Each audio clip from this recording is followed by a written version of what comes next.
All right, guys, back again. Chapter 14 of Lulu is getting a sister. So remember last time she had to walk Sebastian down the trail because he had twisted his ankle. So let's see what happened when they got to the bottom of the trail.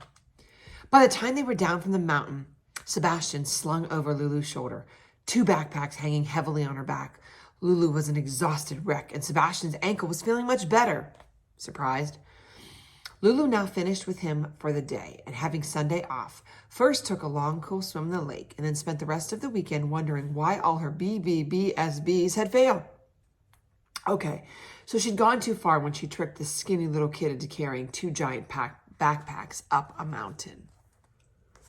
There she is. Day off, thinking about what's going to happen. And okay, he'd rather hear secrets than eat candy. And when she told him that everyone liked her better than they liked him, who knew he would say that? He liked her better too. The things Lulu did to Sebastian didn't seem to make him unhappy. She needed to think a lot harder about what else she had heard on campfire night that would. But dumping a mushy PB&J in her little brother's bed and pretending she put it there just in case he got hungry, Counselor Caroline's story, sounded too messy for Lulu to do to Sebastian. Even though Caroline said that it was fun to watch her brother washing it out of his ears and his nose and his hair, and popping out of a closet and screaming boo to her little sister, that was Counselor Rosa's story, sounded too lame for Lulu to do to Sebastian. Even though Rosa said that it was fun to hear her sisters eek, eek, eek, so maybe Lulu was thinking she ought to forget about the story she'd heard on campfire night and chant Sebastian a bad and beastly chant instead. And so on Monday morning when Lulu went to get Sebastian, she didn't say hello or even wave. Instead, she looked him up and down, frowned an unfriendly frown, and started chanting. I did not, and I do not, and I'll never want a sibling, whose shirt is smeared with breakfast and whose nose is always dribbling, and whose teeth are stuck with pieces of the food that he keeps nibbling, and who'll always and forever be a nibbling, dribbling sibling. You're such a good poet. That's such a good poem, Sebastian said to Lulu, completely ignoring the fact that he had just been dissed. For the 100th time, I'm thinking, what's wrong with this kid? For there goes Sebastian yet again, unbothered by Lulu's rude ways and telling her how wonderful she is. And there will go Lulu, not listening to what he is saying, except this time, for reasons I don't understand and I can't explain, Lulu is giving Sebastian her total attention.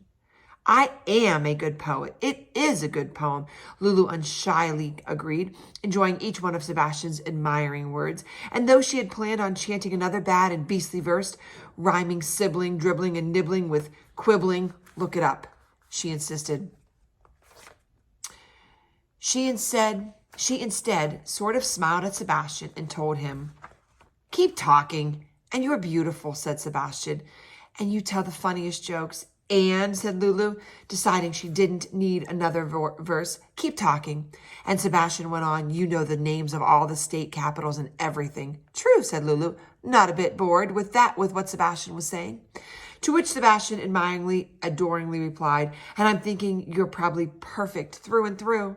Oh, cut it out, Sebastian. What are you talking about? Lulu's okay, but probably perfect? Please. Yet Sebastian thinks she is. And Lulu really, really likes that he thinks she is. So perhaps it isn't surprising that Lulu is suddenly thinking a thought that she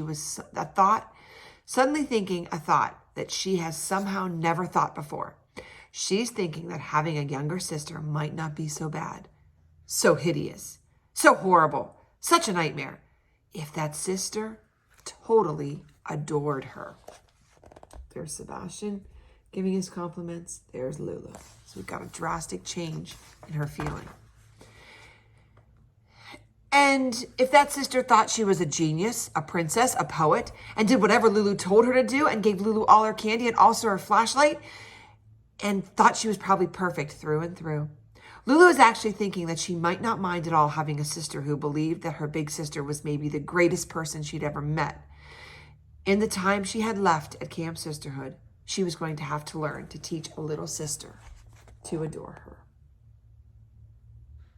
So she went from trying to do all those mean things to having somebody adore her and look up to her. Chapter 15 will be coming up next time. See you next time.